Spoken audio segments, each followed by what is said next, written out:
As many as 5 rockets were fired at Kabul's international airport on Monday amid the ongoing US withdrawal from Afghanistan. According to an eyewitness, they heard the sound of 3 explosions and then saw a flash in the sky. The rocket strike was fired less than 48 hours before the US is due to completely withdraw its troops from Afghanistan.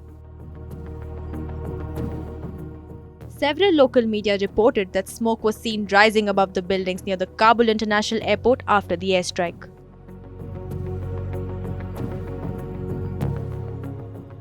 White House issued a statement saying the officials apprised President Joe Biden of a rocket attack at Kabul International Airport.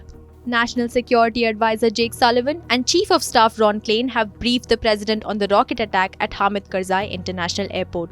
The president was informed that operations continue uninterrupted at Hamid Karzai International Airport. He has reconfirmed his order that commanders redouble their efforts to prioritize doing whatever is necessary to protect our forces on the ground.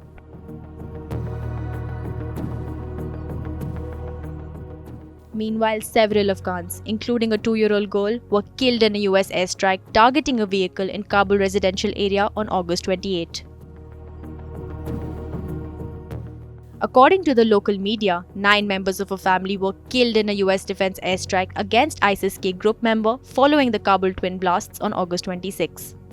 The 2-year-old Malika also died, and the number of victims of the US rocket attack in Kabul reached 10. 1.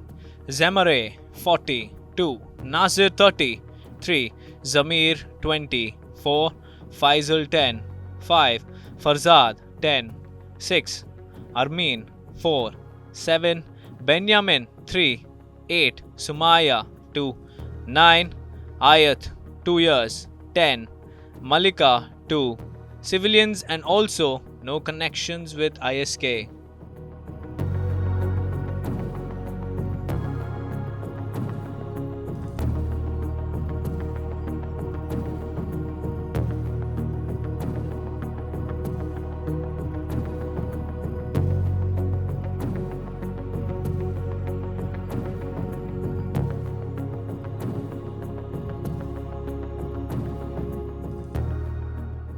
While the US Central Command stated that America carried out an airstrike in Kabul to eliminate ISIS-K suicide bomber, a researcher from Uni Westminster, Muslim Shirzad, claimed that the civilians killed in the attack did not belong to any terror group. Again, US official hypertension that 2 suicide bombers were in an explosive-laden vehicle targeted by US drone strike today in Kabul is wrong. I can prove that they didn't have any connection with ISK, or even they haven't any criminal record in the past.